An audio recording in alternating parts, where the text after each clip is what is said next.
اور رات کو سوچتا ہے کہ اللہ میرے بیج خراب نہ ہو جائیں، میرا دانا گل نہ جائے. آپ تو گنا زیادہ لگاتے ہو، آپ سوچتے ہو کہ اس کی پوئیوں پر جو گانٹھیں ہیں وہ خراب نہ ہو جائیں. ہر گانٹ سے پودا اگنا چاہیے. ایک دن جا کے اگلی صبح پھر دیکھتا ہے، بعض پودے اگلے دن ہی نکل آتے ہیں، بعض 3 دن کے بعد نکل آتے ہیں. یہ چاہے زبان سے نہ کہہ رہا ہوں، مگر دل کی ہر دھڑکن اور سانس، ہر سانس یہ کہہ رہی ہے مولا میرا گنا صحیح سے اگنا چاہیے، میرا گیہوں پورا اگنا چاہیے، میرے دھان اگنے چاہیے. اور 3-4 دن کے بعد جب وہ کھیت میں جاتا ہے، نئی نئی کوپریں نکلتی ہیں، تو اس کے دل سے اللہ کا شکر ادا ہوتا ہے.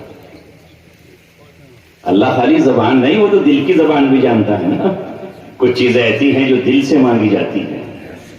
دنیا میں اللہ کے علاوہ کوئی آپ کے دل کے حال کو نہیں جانتا، مگر ہاں دل کو بھی جانتا ہے.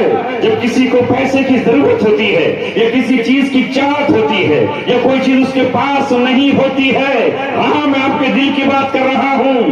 کسی شخص کے پاس کوئی عمدہ موبائل دیکھتا ہے تو سوچتا ہے مولا مجھے بھی یہ مل جائے، میں بڑا چھوٹا سا سمپل سا چلا رہا ہوں. تو پھر کبھی کوئی وقت آتا ہے اور کچھ کے پاس وہ نہیں ہوتا، تو پھر اللہ تعالیٰ کسی دوسرے کے بندے کے دل میں ڈالتا ہے، ارے تیرا پرانا ہو گیا، تو کیا کرے گا، نیا خرید لے، یہ مولانا ولی اللہ بڈو کو ہدیہ کر دے.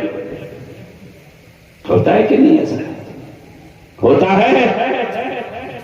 تو یہ دل میں جو بات آتی ہے، اس لیے کسی شاعر نے اللہ کے بارے میں بہت اچھا کہا ہے، تو دل میں تو آتا ہے سمجھ میں نہیں آتا. تو دل میں تو آتا ہے سمجھ میں نہیں آتا. میں جان گیا تیری پہچان یہی ہے. مگر یہاں یہ بھی بتا دوں کہ اللہ ہر دل میں نہیں آتا. تم بھی تو ہر جگہ نہیں جاؤ گے، ہر جگہ چلے جاؤ گے. بعض دفعہ لوگ آپ کو بلائیں گے پھر بھی نہیں جاؤ گے، اور بعض کے یہاں خود چلے جاؤ گے، فون کر کے کہو گے آ رہا ہوں. تو اللہ تعالیٰ کہاں جائے گا، کس کے پاس جائے گا؟ سچی بات یہ ہے کہ اللہ مومن کے دل میں جائے گا، اور مومن کے اس دل میں جائے گا جس دل میں اللہ تبارک کا کوئی دوسرا ہمسر نہ بیٹھا ہو، کوئی دوسرا شریک نہ بیٹھا ہو. اللہ تعالیٰ شرکت کو گوارا نہیں کرتا. اللہ تبارک و تعالیٰ شرک کو گوارا نہیں کر سکتا، کیونکہ وہ یکتا ہے، اکیلا ہے، واحد ہے، تنہا ہے.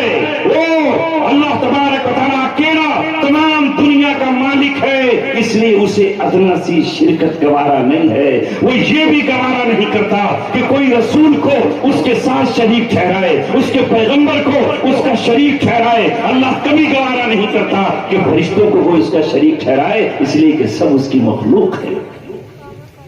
نعرہ تکبیر، زور سے بولے نعرہ تکبیر. تو اللہ تبارک و تعالیٰ کس کے ساتھ ہوتا ہے اور کس دل میں ہوتا ہے؟ وہ اس دل میں ہوتا ہے جو دل دنیا کی محبت سے پاک ہو، غیر اللہ کی محبت سے پاک ہو، ان نقلی محبوبوں اور معشوقوں کی محبت سے پاک ہو. ورنہ اس دل میں رہتا ہے جو دل حسد سے پاک ہو، جو کینے سے پاک ہو، جو بغض سے پاک ہو. وہ دل جس میں تکبر نہ ہو، بڑائی نہ ہو، فخر نہ ہو، غرور نہ ہو، اس دل میں اللہ تبارک و تعالیٰ رہتا ہے.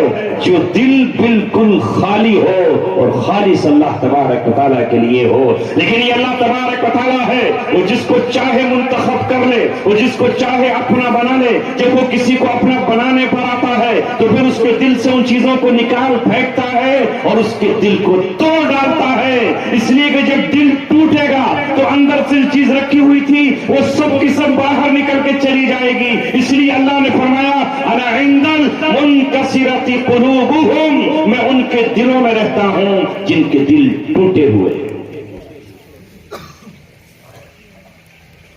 دل توڑ کر اللہ پہلے وہ سب چیزیں نکالتا ہے، پھر اللہ تبارک و تعالیٰ اس میں جلوہ نما ہوتا ہے، اور پھر وہ دل اللہ کے ساتھ لگے ہوتے ہیں. اس لیے اللہ نے کہا ان اللہ مع الصابرین، اللہ صبر کرنے والوں کے ساتھ ہے۔ تو صبر کون کرتا ہے؟ جس پہ کوئی مصیبت آئی ہو، جس پر کوئی تکلیف آئی ہو، جس کا کچھ چھن گیا ہو، جس کا کوئی مر گیا ہو، جو بہت زیادہ پریشان حال ہو، جس کی تجارت بند ہو گئی ہو، ہر وقت اس کی آنکھ میں آنسو ہو اور دل غم زدہ ہو، نگاہیں اس کی پریشان حال ہو، لہذا جب ان حال میں ہوتا ہے تو وہ کیا تکبر کرے گا، وہ کیا غرور کرے گا، وہ کیا فخر کرے گا، وہ تو ابھی رونے دھونے میں لگا ہوا ہے۔ اس لیے اللہ فرماتا ہے ان اللہ مع الصابرین، اللہ صبر کرنے والوں کے ساتھ ہے۔ بعض دفعہ زمانہ ہنستا ہے کسی کے حال پر، لیکن اس وقت اللہ تبارک و تعالیٰ اس کے ساتھ ہوتا ہے۔ تو میں بھی آپ سے عرض کر رہا تھا کہ خالی نہ محبت سے کام چلے گا اور نہ اطاعت سے کام چلے گا، پھر دونوں ایک ساتھ ہونی چاہیے، دونوں ایک ساتھ ہو اللہ تعالیٰ سے، تب کام چلے گا۔ بات آگے بڑھاؤں گا لیکن اس سے پہلے ایک بات اور بتا دوں۔ اللہ تعالیٰ نے دو طرح کے حق اپنے بندوں پر عائد اور نافذ کیے ہیں۔ ایک کا تعلق ہے اللہ تبارک و تعالیٰ کی ذات سے، جن کو کہا جاتا ہے کہ وہ صرف اللہ کا حق ہے، حقوق اللہ، اور دوسرے وہ حق ہیں جو اللہ تبارک و تعالیٰ نے بندوں پر عائد کیے ہیں، بندوں کے ہیں وہ اللہ ہی کا حق، مگر اللہ نے کہا ہے کہ یہ تمہارے بندے کا حق میں نے مقرر کیا ہے۔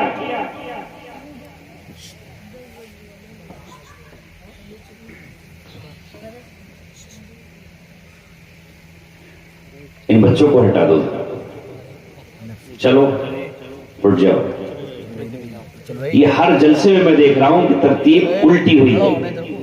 میں پوچھ رہا ہوں آپ سے کہ بچے نماز میں کہاں کھڑے ہوں گے؟ کل سے امام بنا لینا، اگلے صف میں کھڑا کرنا۔ نکالو انہیں، چونکہ یہ کچھ نہیں کرتے، خالی شور مچانے کے لیے اوپر بیٹھے ہوئے، ان کی سمجھ میں کچھ۔ آپ آگے آؤ جن کو آگے آنا ہے، اور یہ ادھر سائڈ میں بیٹھو۔ جب ان کا پروگرام ختم ہو جائے تو ناظم صاحب، آپ ماشاءاللہ بہت بڑھیا ناظم ہیں، میں نے بہت سارے ناظم دیکھے ہیں لیکن آج میں نے آپ کی تھوڑی سی نظامت دیکھی۔ ناظم کا مطلب ہے پورے پروگرام کو کنٹرول کرنے والا، ہمیں بھی کنٹرول کرنے والا۔ اگر آپ اس طرح کا نظام بنائیں تو جیسے ہی کوئی صحیح سا مقرر بیٹھے جس کی آنکھ کھلی ہو، کیونکہ اسے نظر آئے گا۔ ہمارے قاری صاحب بیٹھے ہیں، قاری صاحب کے سامنے کوئی بیٹھا ہو، قاری صاحب تو عرش اعظم پہ اپنے سینہ لگا کر بات شروع کر دیں گے، لیکن دیکھنے والے پر امپریشن پڑتا ہے سامنے۔ بس افراتفری، کچھ لوگوں کو موقع مل گیا جانے کا، جاؤ جاؤ جاؤ، کوئی بات نہیں، چھٹائی تو کچھ ہوگی۔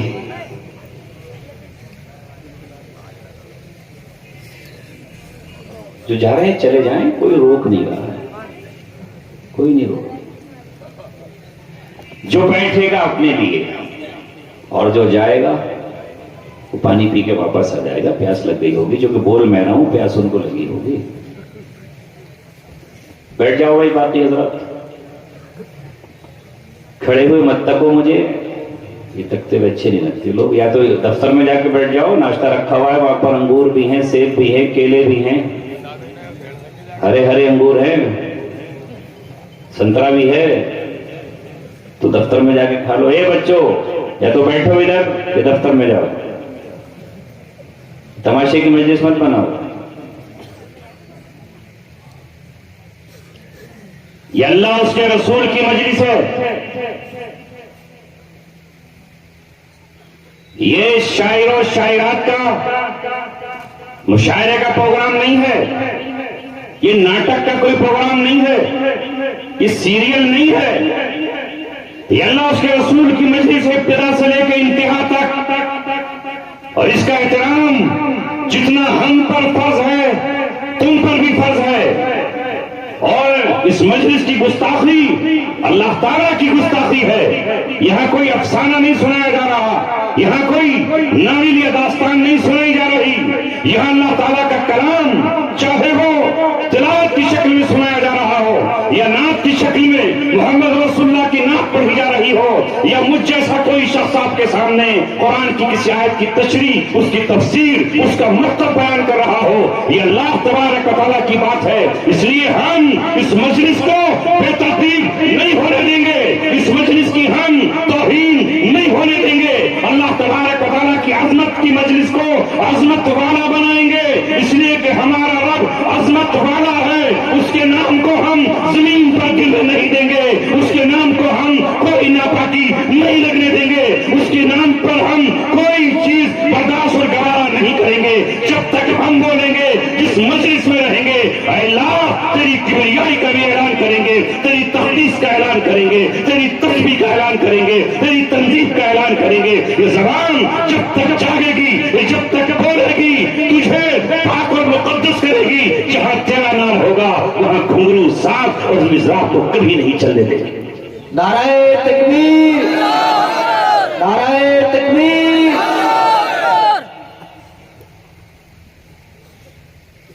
ہم کس مجلس میں ہیں اور کہاں ہیں، یہ ہمیں سوچنا ہے نوجوانوں۔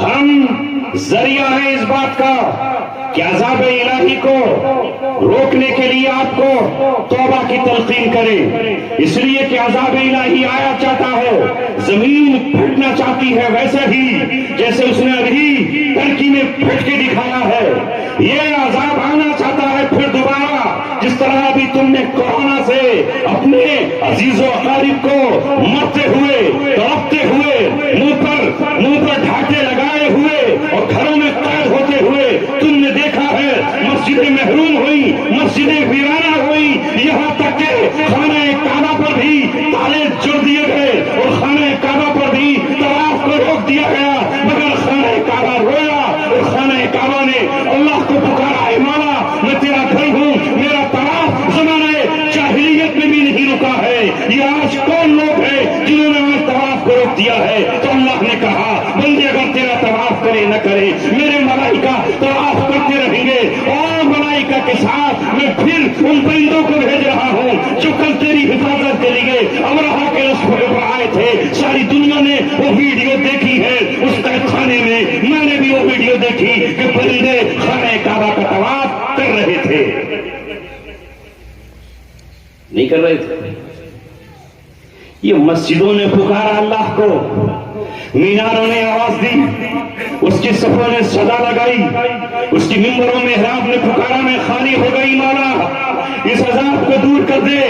حج رک گیا، عمرہ رک گیا، حج بند ہو گیا تو خانہ کعبہ نے آواز دی، حجر اسود نے اللہ تبارک و تعالیٰ کو پکارا، مسجد نبوی سے آوازیں آئیں، رسول اللہ صلی اللہ علیہ وسلم کی زیارت رک گئی اور ریاض الجنہ میں بیٹھنا کم ہو گیا اور اصحاب صفہ کا چبوترا ترس گیا، تو اللہ تعالیٰ نے کورونا سے کہا ٹھہر، میں نے عبرت کے لیے بھیجا تھا، اور ساری دنیا کو بتا دیا، اپنی بڑائی کے دعوے کرنے والوں، اپنے آلات کا دعویٰ کرنے والوں، ساری دنیا کو اپنی مٹھی میں کنٹرول کرنے والا امریکہ نہیں کر سکا، لاشیں تڑپتی رہی، چائنا بے بس ہو گیا، ہندوستان جیسا ترقی یافتہ ملک دلی میں آکسیجن ختم ہوا، ڈاکٹر روتے تھے، بلبلاتے تھے، ڈاکٹر روتے تھے، آئے کہ آکسیجن بھیج دو، یہ حال ہو گیا۔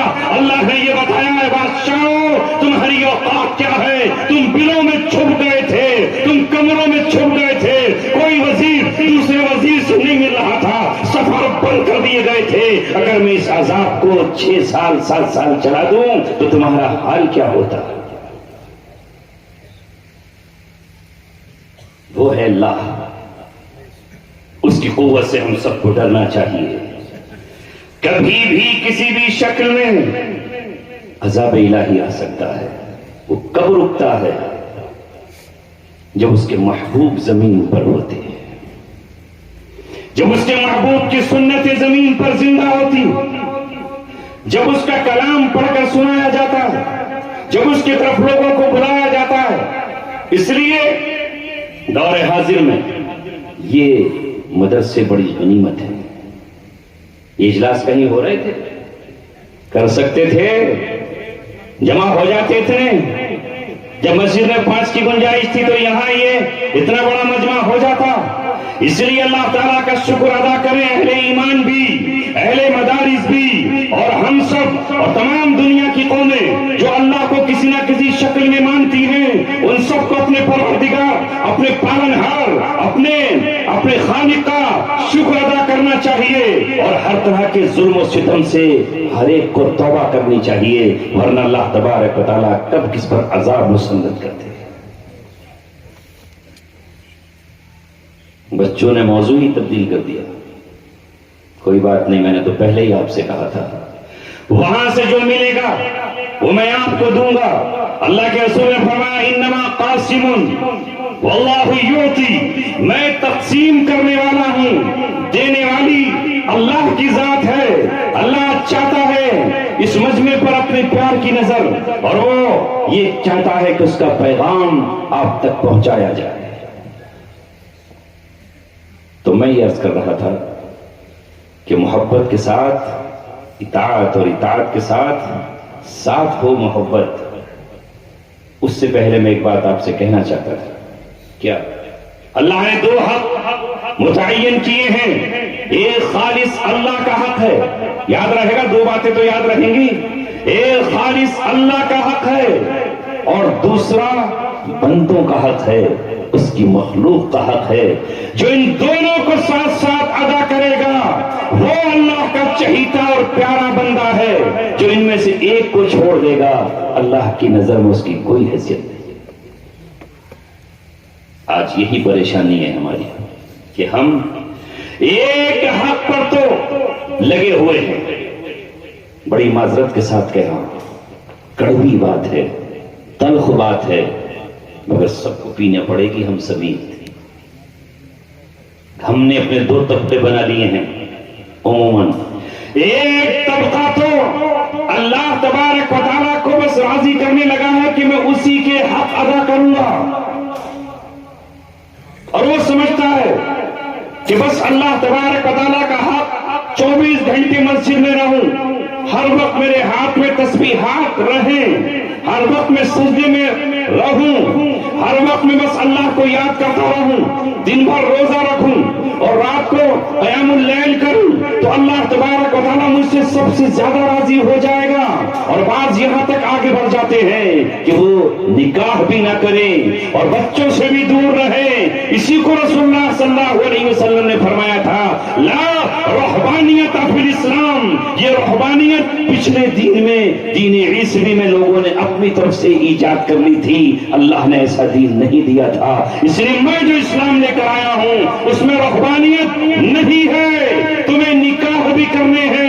میں محمد رسول اللہ نے نکاح کیا ہے، اور میں ہی نہیں، آدم سے لے کر مجھ تک کوئی رسول ایسا نہیں آیا جس نے نکاح نہیں کیا ہو سوائے حضرت عیسیٰ اور حضرت یحییٰ علیہ السلام کے. یحییٰ علیہ السلام تو شہید کر دیے گئے، اور عیسیٰ علیہ السلام ابھی زندہ ہے، تابندہ ہے، موجود ہے، قرب قیامت آئیں گے اور نکاح بھی فرمائیں گے. کوئی نبی ایسا نہیں جسے نہ کیا ہو، مگر امتی کہتا ہے کہ مجھے نکاح کی ضرورت کیا ہے، ورنہ اللہ سے تعلق میں کچھ کمی پیدا ہو جائے. دیکھو داؤد علیہ السلام نبی بھی ہیں اور پیغمبر ہیں، صاحب کتاب ہیں، وقت کے بادشاہ بھی ہیں، اولاد بھی ہے، اور اللہ نے ان کو سلیمان علیہ السلام جیسا بیٹا بھی عنایت کیا. کوئی ولایت نبوت کا مقام نہیں حاصل کر سکتی، مگر حضرت داؤد کو بادشاہت دے کر اور حضرت سلیمان علیہ السلام کو سلطنت ہی نہیں، پرندوں پر، چرندوں پر، شیاطین پر، جنات پر، دریاؤں پر، ہواؤں پر بادشاہت دے کر اللہ نے یہ کہا کہ میرا تعلق حکومت امت کے ساتھ بھی مجھ سے ہو سکتا ہے اور میں اور بیوی بچوں کے ساتھ ہو سکتا ہے، اس کی نمونہ ہے تمہارے لیے داؤد اور سلیمان علیہ السلام۔ تو اے آج کے راہب، تو یہ کیوں سمجھتا ہے کہ میں بیوی میں رہ کر یا بچوں میں رہ کر یا اس مخلوق سے مل کر کے اللہ سے تعلق میرا کٹ جائے گا؟ ہر کس کا نہیں۔ تو بعض لوگ وہ ہیں جو حقوق اللہ میں ایسے لگے کہ حقوق العباد کو بھول گئے،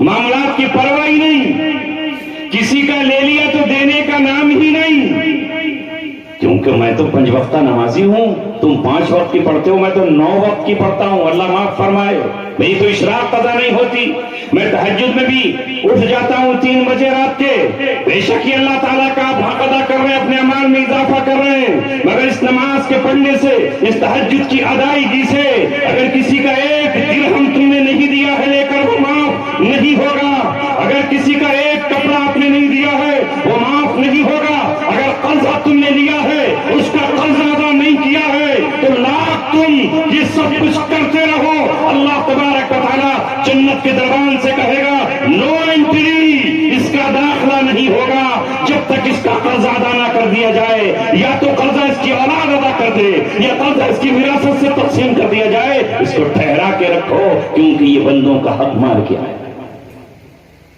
میں نہیں کہہ رہا، رسول اللہ کی حدیث ہے، شہید بھی ہو جائے تو بھی جنت میں نہیں جائے گا، کیوں؟ یہ بندے کا حق ہے۔ بعض لوگ سمجھتے اس کے کیا ضرورت ہے، اس سے لے لیے، پھر اس سے پکڑ لیے، پھر اس کو ٹوپی اڑا دی، پھر اس کو چیٹ کر دی، پھر وہاں سے لے لیے، اور کہنے کو کیا ہے؟ دیندار کہلا رہے ہیں، اللہ معاف فرمائے، پھر راز کھلتا ہے۔ اور دوسری طرف ہمارا وہ طبقہ ہے جو ہر وقت مخلوق کی خدمت میں لگا ہوا ہے، آج تھانے جانا ہے، دوپہر میں کچہری جانا ہے، شام کو وکیل صاحب کے پاس جانا ہے، پھر اس کے بعد تحصیلدار کے پاس جانا ہے، پھر ایس ڈی ایم کے پاس جانا ہے، اور ڈی ایم کے پاس جانا ہے، کلکٹر کے پاس جانا ہے، یعنی وہ رات دن لگے ہوئے ہیں مخلوق کی خدمت میں، کیا تھانہ، کیا کچہری، کیا دفتر ایس ڈی ایم کا، صبح سے چوپال پر بیٹھے ہیں، بس مخلوق آ رہی ہے، ادھر مؤذن نے پکارا حی علی الصلاۃ، آؤ نماز کی طرف، یہ مخلوق کی خدمت اپنی جگہ، مگر اب وہ ہو جس نے یہ ہاتھ دیے ہیں، وہ کہہ رہا ہے کہ اب ہاتھ سینے پہ باندھ کر کھڑے ہو جاؤ، وہ کہہ رہا ہے کہ اب ہاتھ اٹھاؤ اور اللہ کی بڑائی کا اقرار کرو، وہ کہہ رہا ہے کہ جس نے یہ سوچنے کا دماغ دیا ہے، جس نے سوچنے کے لیے آپ کو بھیجا اور نفس دیا ہے، اسے زمین پر جھکاؤ، یہ جو دماغ کام کر رہا ہے دماغ کا شکریہ ادا کرو، اس کے در پر سر جھکا کر یہ جن گھٹنوں سے چل رہے ہو یہ زمین پر ٹیک دو سجدے میں جاتے ہوئے، یہ جن ہاتھوں سے تم سب کچھ کر رہے ہو ان ہاتھوں کو اللہ کے سامنے پھیلاؤ، یہ نگاہ جس نگاہ سے تم فیصلے کر رہا ہے اسے اللہ تبارک و تعالیٰ کے سامنے سجدے کے مقام پر دیکھ کر اس کی عبادت میں کچھ دیر لگا، مگر وہ کہہ رہا ہے نہیں میں تو خدمت خلق میں لگا ہوا ہوں اور بہت بڑی عبادت کر رہا ہوں۔ یہ ہے غلط فہمی۔ علامہ اقبال نے تو یہ بات کہی تم تو چھوٹی سی خدمت میں ہو، آ گیا عین لڑائی، اگر وقت نماز قبلہ رو ہو کے زمین بوس ہوئی، قوم حجاز ایک ہی صف میں کھڑے ہو گئے، محمود و ایاز، نہ کوئی بندہ رہا نہ کوئی بندہ نواز۔ رسول اللہ بھی مسجد میں جا رہے ہیں اور صحابہ بھی جا رہے ہیں، تو یہ 2 طبقے ہیں، ایک حقوق العباد کی فکر میں لگ گیا اور دوسرا حقوق اللہ میں لگا، اس نے یہ چھوڑا اس نے وہ چھوڑا، کاش یہ دونوں کام انجام دیتے تو یہ اللہ تبارک و تعالیٰ کے محبوب کہلاتے، کیونکہ اللہ نے اس امت کو منتخب اس لیے کیا ہے تأمرون بالمعروف وتنہون عن المنکر، ہم نے تمہیں برپا کیا ہے، کیوں؟ اس لیے کہ بنی اسرائیل نے یہ فریضہ چھوڑ دیا تھا، وہ برائی کو برائی کہنے کے لیے تیار نہیں تھے، وہ برائی کو برائی سوچنے کے لیے تیار نہیں تھے، وہ برائی کرنے والے کو روکنے کے لیے تیار نہیں تھے، بلکہ برائی کی اور کچھ پناہی کر رہے تھے، حوصلہ حوصلہ افزائی کر رہے تھے، ایک وقت آیا کہ اللہ تعالیٰ نے ان کو محروم کر کے تمہارا انتخاب کیا. کنتم خیر امت اخرجت للناس. تمہیں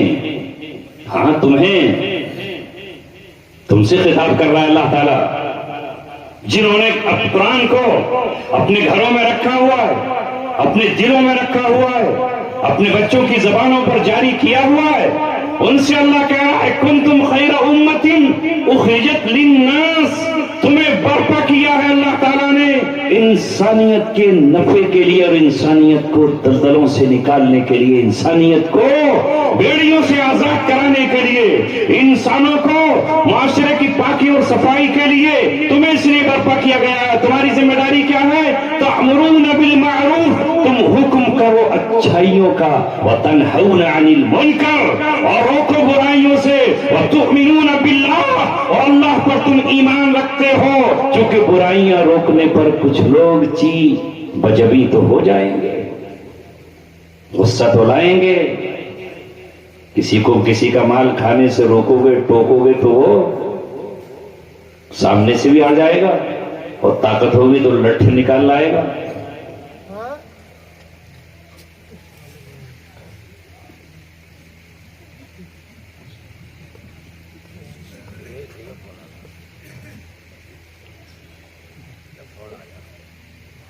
ٹھہر جاؤ،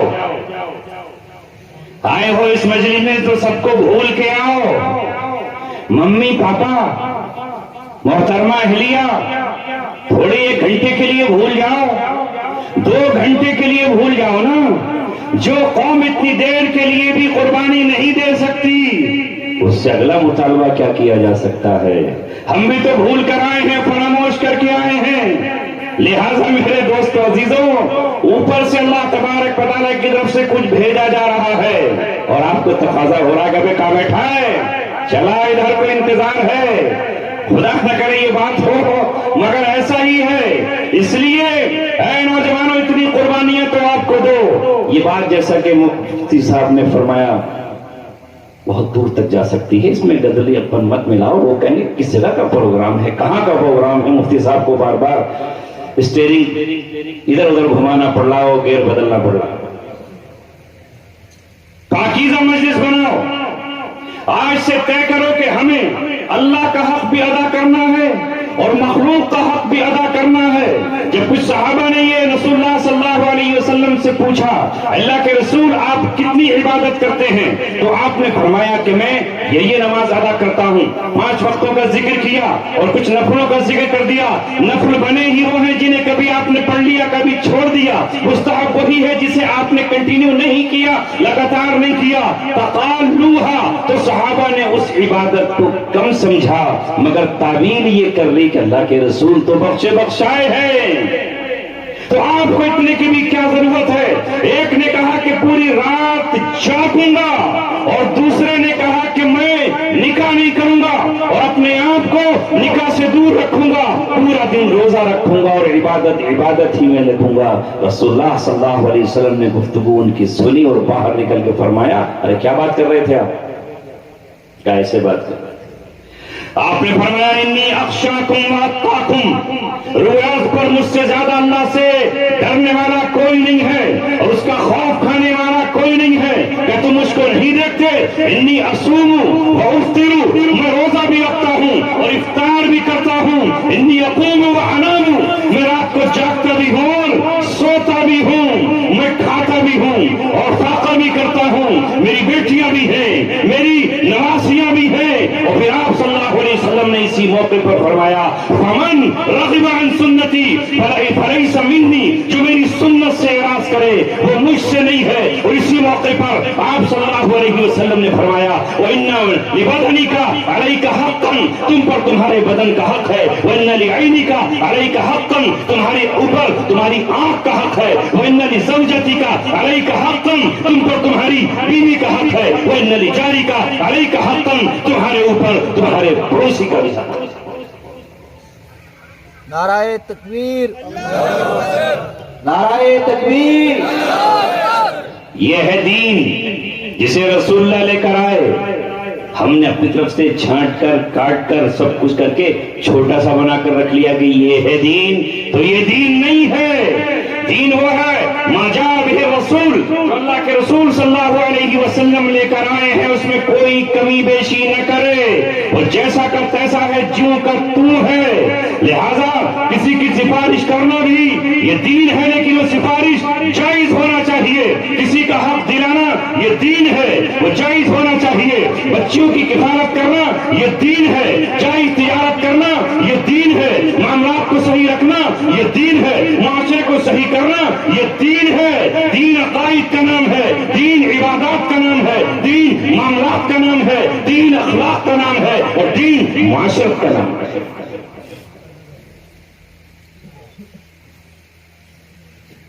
جسے صحابہ نے اور قرآن نے ہم کو سکھایا. برائیوں کو روکنا یہ ذمہ داری ہے آپ کی، مگر ہم روکنے والے کہاں ہیں؟ ہم تو آج برائیوں میں شریک ہو جانے والے ہیں.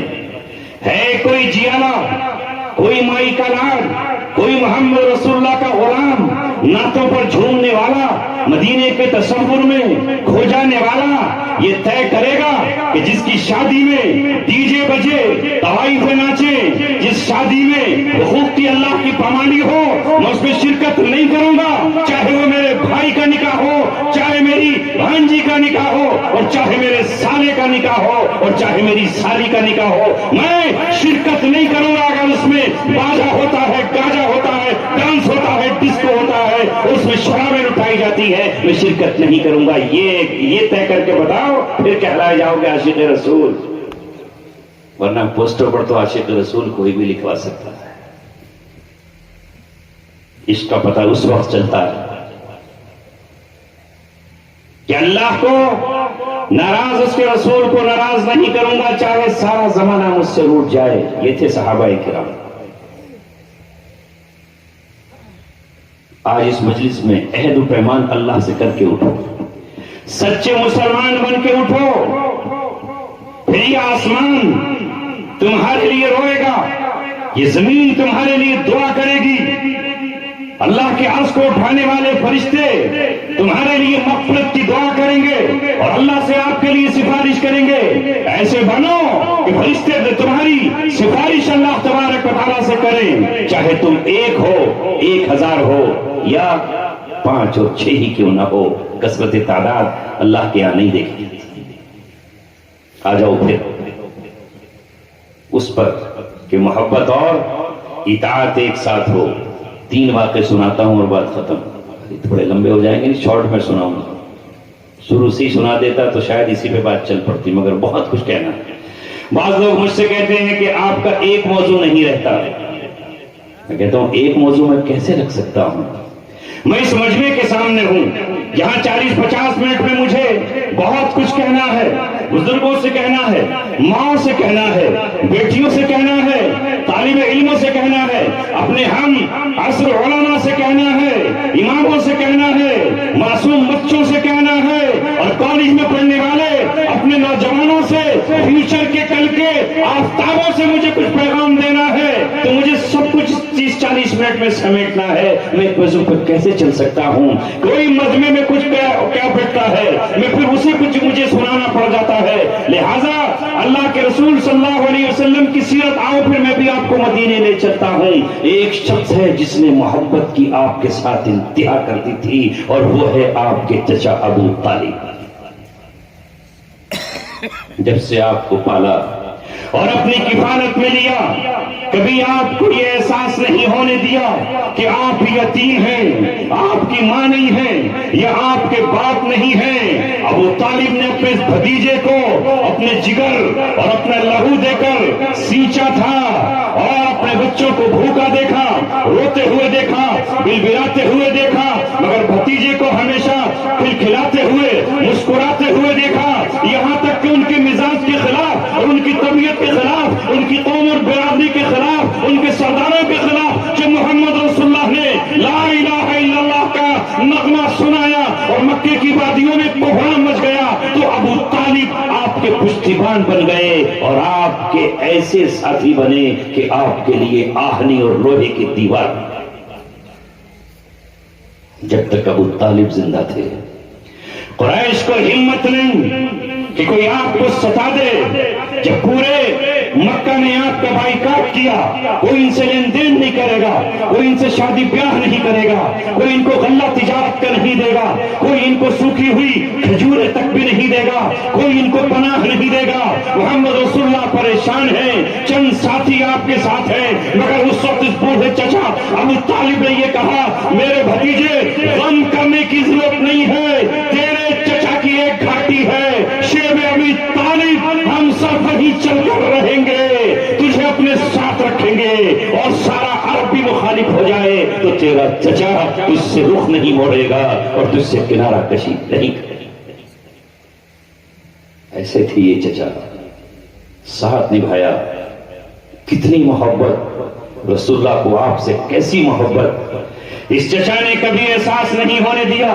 سرداران عرب تھے، ایک مرتبہ تمام سرداران عرب آئے اور آ کر ابو طالب سے کہا، اب تمہارے بھتیجے نے ہمارے معبودوں کے بارے میں بھی کچھ کہنا شروع کر دیا ہے، وہ ان کو ضعف الطالب والمطلوب کہہ رہا ہے، مانگنے والا بھی کمزور ہے، جس سے مانگا جا رہا ہے وہ بھی کمزور ہے، اور تمہارے بھتیجے نے اب یہاں تک کہنا شروع کر دیا ہے کہ یہ سب مل کر کے ایک مکھی تک نہیں بنا سکتے، اور اس سے آگے بڑھ کر یہ کہہ دیا ہے کہ اگر مکھی ان سے کوئی ان کا چڑھاوا چھین بھی لے تو اسے چھڑا تک نہیں سکتے۔ ہمارے معبودوں کی ایسی گفتگو ہم نہیں سن سکتے، اپنے بھتیجے کو سمجھا لو ورنہ ہم اس کے خون سے اپنے ہاتھوں کو رنگین کر کے رہیں گے، اور ابو طالب تمہیں بھی نہیں بخشیں گے ہم۔ ابو طالب آج ہم سزا ہوئے، رسول اللہ آئے تو چچا کو افسردہ دیکھا، کہا چچا بات کیا ہے؟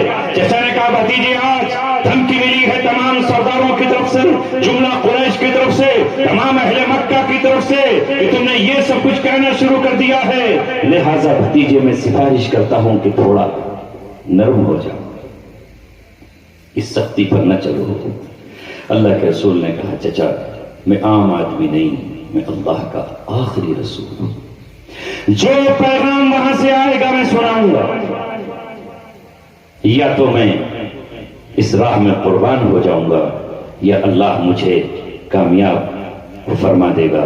اور اے چچا اگر آپ نے طے کر لیا ہے کہ آج آپ اس سے رشتہ ناتا توڑ لیں گے اور ان کے ساتھ کھڑے ہوں گے، میری مدد نہیں کریں گے، تو آج تک جو کچھ آپ نے کیا اس کا شکریہ میں ادا کرتا ہوں، اور میں چلتا ہوں اکیلا تنہا ہی، مجھے اللہ نے تنہا پیدا کیا، میرا باپ ہوتا تو کبھی مجھے اکیلا نہیں چھوڑتا، ماں ہوتی تو میرے ساتھ ساتھ چلتی، میرا سگا کوئی بھائی نہیں، بھائی ہوتا تو آپ کے دستور کے مطابق میرے ہمراہ کھڑا ہوتا، میں بن باپ کا ہوں، میں بن ماں کے ہوں، میں بن بھائیوں کے ہوں، میرا کوئی نہیں ہے لیکن میرا اللہ ہے۔ جب آپ کو چلتے ہوئے دیکھا تو ابو طالب کھڑے ہو گئے، اور کھڑے ہو کر یہ کہا بھتیجے میں نے صرف سفارش کی تھی اور تجھ سے کہا تھا، لیکن اگر تو نے طے کر لیا ہے تو موت کی آخری عشقی تک تیرا چچا تیرے ساتھ کھڑا ہے۔ ایسی محبت کوئی پیش کرے گا؟ مگر یہ صرف محبت تھی، اطاعت نہیں تھی۔ چچا نے اطاعت میں کلمہ نہیں پڑھا، جو نماز مکہ میں ملی تھی وہ نہیں ادا کی۔ آخری وقت آیا، محمد رسول اللہ صلی اللہ علیہ وسلم نے چچا سے کہا چچا جان آخری وقت میں کلمہ طیبہ کا اقرار کر لو، پڑھ دو، معاشرے سے شرما رہے ہو ان چودھریوں سرداروں سے تو میرے کان میں کہہ دو، اگر آپ نے میرے کان میں کہہ دیا میں گواہ ہو جاؤں گا، اللہ گواہ ہو جائے گا، اور کل قیامت میں اس وقت تک جنت میں قدم نہیں رکھوں گا چچا جان جب تک میں اپنے ساتھ نہیں لے جاؤں گا، ایمان کی بات ضمانت دے دو، ایمان کی شہادت دے دو۔ چچا نے کہا نہیں بھتیجے، لوگ کہیں گے موت کے خوف سے اس نے اپنا دین بدل دیا، یہ بات کہی اور ملک الموت کے ساتھ چلے گئے۔ ایسا محبت کرنے والے چچا کو رسول اللہ نے شب معراج آگ کی جوتیاں پہنے ہوئے جہنم میں دیا۔ خالی محبت کام نہیں آئی نا؟ تو آج بہت سے لوگ ہیں دنیا میں، بہت سے گروہ ہیں، بہت سی جماعتیں ہیں، بہت سے لوگ ہیں جو خالی محبت کے دعوے کر رہے ہیں کہ رسول اللہ سے محبت ہے۔ محبت کرنے والا ایسا نہیں ہوتا جیسے یہ لوگ خالی دعوے دار ہیں۔ محبت تجھ کو آداب محبت خود سکھا دے گی، دوسرا ایک شخص ہے، وہ اطاعت میں اس کی مثال نہیں ملے گی، یہاں محبت میں نہیں، وہاں اطاعت میں۔ کون ہے وہ ہے عبداللہ ابن ابی۔ واہ، نماز بھی سب سے اگلی صف میں پڑھتا ہے۔ مسجد نبی میں جب آپ جاتے ہیں خطبہ دینے کے لیے تو ان سے پہلے کھڑا ہو جاتا ہے اور پوری قوم سے کہتا ہے یہ محمد رسول اللہ ہیں، ان کے آنے سے پہلے ہم آپس میں لڑتے تھے، جھگڑتے تھے، قتل کرتے تھے، ایک دوسرے کا خون بہاتے تھے، مگر یہ کیا ہے کہ ہماری تلواریں نیام میں ہو گئیں، مدینے میں امن و امان قائم ہو گیا، ان کی وجہ سے مدینہ ایک بہت بڑی طاقت اور قوت بن گیا جس نے تمام کے کسبن نکال کر پھینک دیے۔ دیکھو یہ تمہارا محسن ہے، دکھاوے کے لیے وہ یہ کرتا، نماز میں سر بھی جھکا تھا، اور جب زکات مانگی جاتی تو زکات بھی ادا کرتا، اور جب کہیں اسے دشمنوں کے مقابلے پر لے جایا جاتا تو ساتھ میں کھڑا بھی ہوا نظر آتا، مگر اس کی زندگی میں صرف اطاعت تھی، اندر سے رسول اللہ کی محبت نہیں تھی۔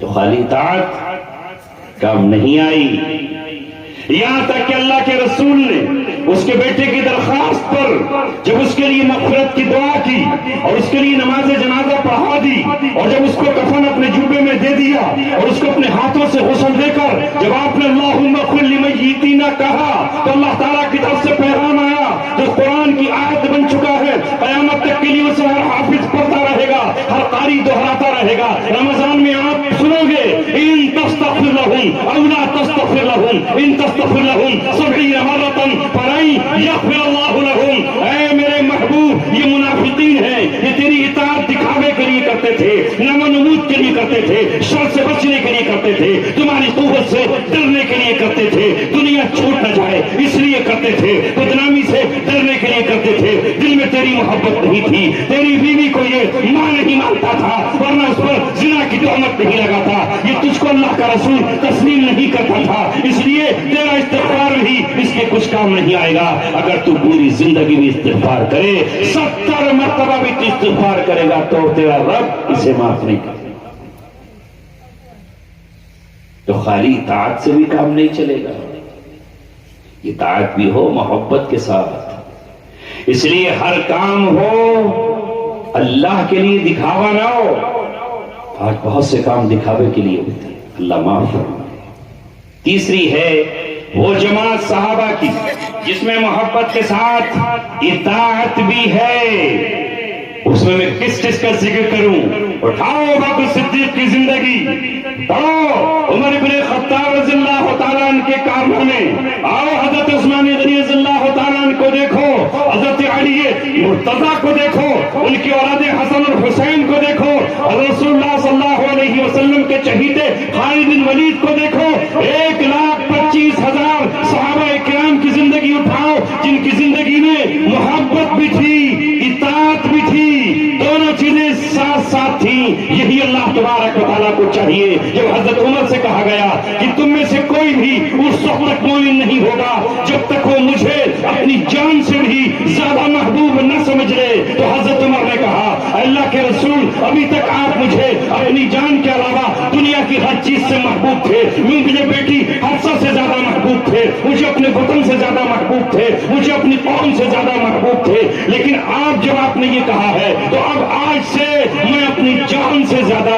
آپ کو محبوب سمجھتا ہوں۔ اس وقت اللہ کے رسول نے کہا الآن یا عمر، اب ہوئے کامل مومن۔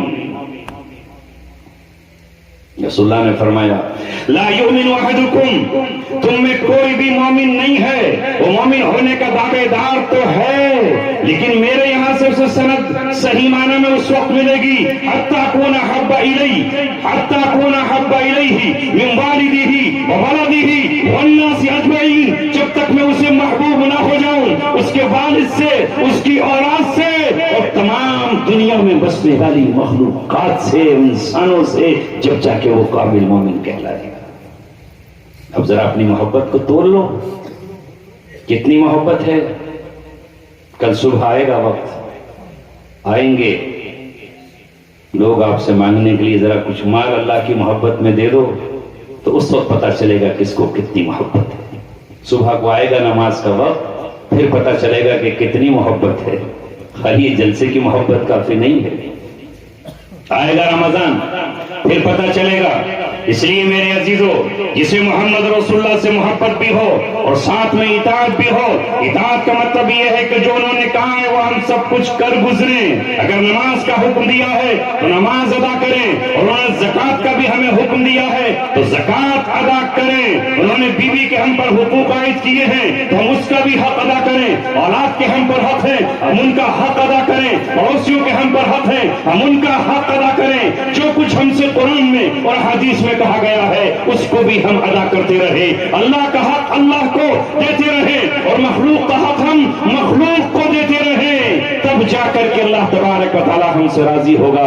آج کی اس مجلس میں، اس بزم میں اتنے ہی اللہ نے مجھے بولنے کی اجازت دی۔ جو میرے پاس آیا اور میں نے آپ کو دے دیا، جو نہیں ملا وہ پھر کبھی اللہ تبارک و تعالی تمام اس پورے مجمع کا میں شکر گزار ہوں۔ اور اے اللہ، سب سے بڑھ کر میں تیرا شکریہ ادا کرتا ہوں کہ تو نے مجھے زندہ بھی رکھا، سلامت بھی رکھا، ان لوگوں کے دلوں میں محبت بھی قائم فرمائی۔ میرے الفاظ اور اس امت کی قربانی اکٹھے قبول فرما، ہماری آنکھیں اور آنسو اور ان سب کی دعائیں اللہ قبول فرما۔ اس کے بعد بھی جلسہ چلے گا، مجلس اسی طرح آپ قائم رکھیں۔ ہو سکتا ہے کہ میں اپنی مجبوری کی وجہ سے یہاں سے نکلوں۔ وآخر دعوانا الحمدللہ رب العالمین۔